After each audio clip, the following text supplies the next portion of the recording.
Okay, so with the Dragon Age, the Veilguard gameplay video dropping earlier, it seems as though IGN has also dropped a wealth of conversations that they've essentially had with Bioware. So we are going to be going over some of the more interesting topics. So, for instance, Dragon Age Keep.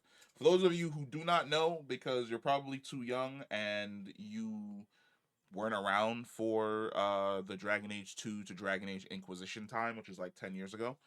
There was once a thing called Dragon Age Keep, and I honestly don't know whether or not Dragon Age Keep is still a thing.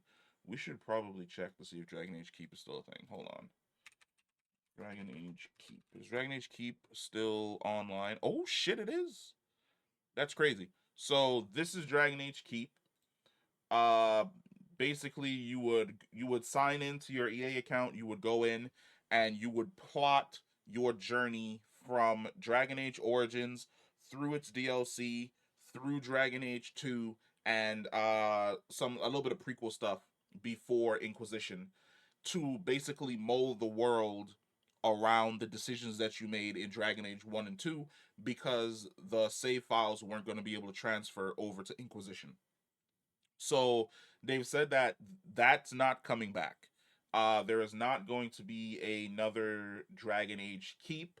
It is instead going to be in game. So for those Bioware addicts, if you remember Mass Effect 2, was that 2?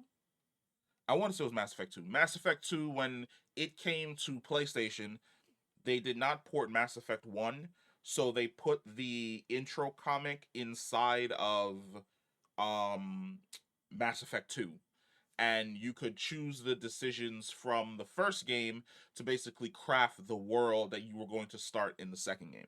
That's essentially what they're doing this time around. This time around, it's going to be baked into the game, so you don't have to go to an outside website or anything along those lines. You don't have to go download your save files from Dragon Age Origins, Dragon Age 2, Dragon Age Inquisition from the Steam Cloud. Nothing along those lines. Even though I don't think Dragon Age Inquisition is on.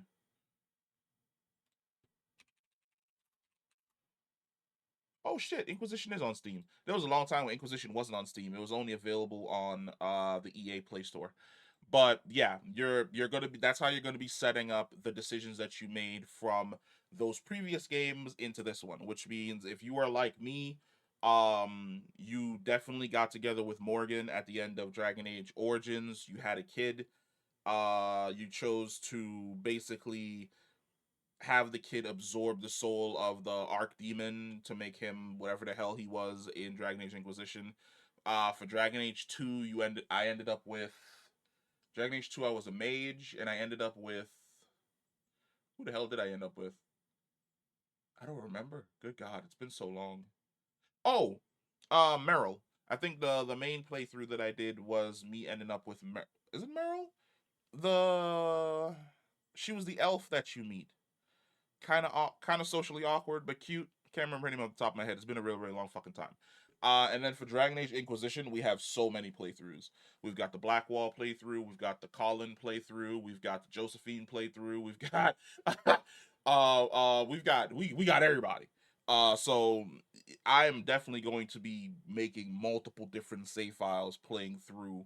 Well, I should say multiple different save files setting up um the world in Dragon Age the Veilguard, because there are some decisions that you make in each of these games that are going to be wildly different. Like for instance, if you chose to save Loghain in let's call it Mass Effect Origins, Dragon Age Origins, and then he was still around in 2, and then he's the one that goes into the Veil in Inquisition, that's a thing.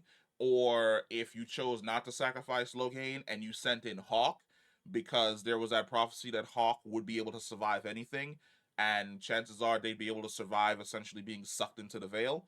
Then Hawk's the one that went in. I have two different save files. There's one where I chose not to send Hawk, and there's one where Hawk is definitely the person that went into the Veil. I really want to, for my first playthrough, I'm definitely going to go with the Hawk that's in the Veil to see whether or not our hunch was right and Hawk was able to essentially survive. Moving on from that, we've got the horrible hairstyles from Dragon Age. Let me tell you something. There's a collective understanding between all of us. The hair is trash. It's absolutely fucking horrible. I swear to God, if I see the Killmonger cut, like in any of the, you show me anything with the Killmonger cut, oh my God, they actually talk about it. What? It's actually in the game? No. Fans quickly noticed the update did hair even before joining Veilguard's full reveal on Tuesday. Amidst the criticism of the reveal trailer, a few fans took notice of the improved hair in the teaser images and expressed relief at how much better it looked, including noting how it features more black hairstyles than the now cliche Killmonger cut. That's what I was just talking about.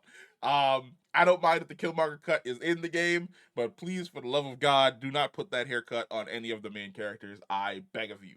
Hold on. Aside from hairstyle, Dragon Age Inquisition Veilguard's character creator features a host of options, including all the sliders you could possibly want. They include a body morpher option that allows players to choose different body sizes if they wish, and all options are non-gendered. In addition, Dragon Age the Veilguard includes options for they/them pronouns and the ability to play as a non-binary character.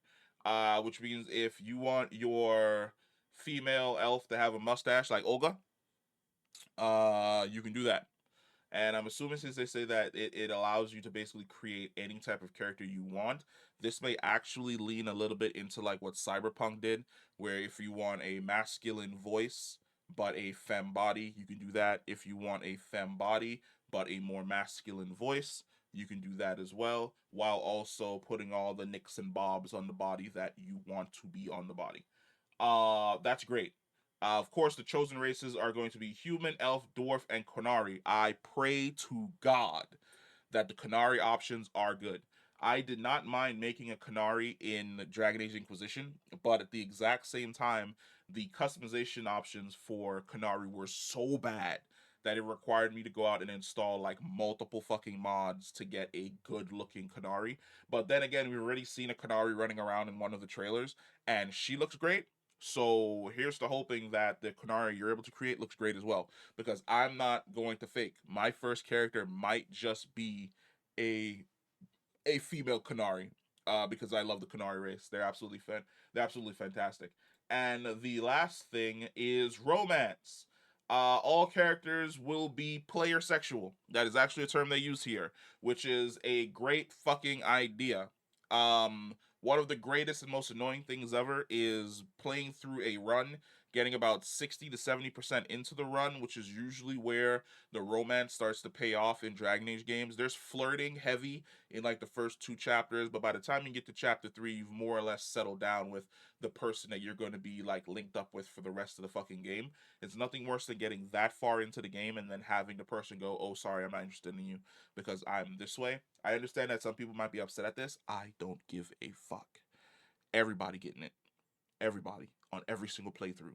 Everybody's getting dated. Everybody's getting fucked. That's just how it is. That's just how it's going to be. But they also reference the fact that if you choose not to, hold on, I saw Harding here. Their past experiences of partners, their preference them, and indeed who they'll become romantic with. For instance, we saw Harding. I might be playing a straight male character flirting with her, but I choose not to pursue a romance.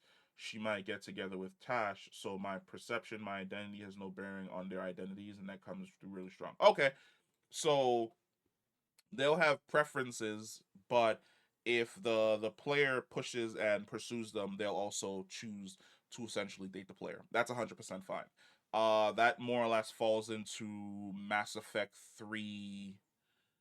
What was the name of that DLC?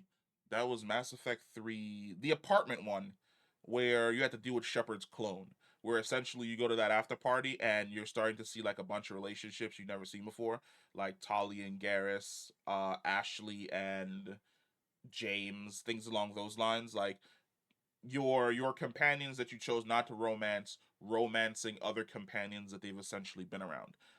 I'm okay with that. Uh, like I said, the most annoying thing ever is creating a character, getting halfway through the game, and discovering that the person that you wanted to build your playthrough around because you did no research whatsoever doesn't swing that way. Having the characters be player sexual definitely allows people to role play the way in which they want their character romance to essentially go. But yeah, that's basically it.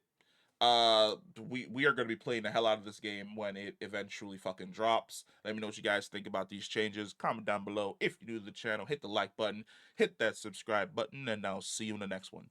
Peace.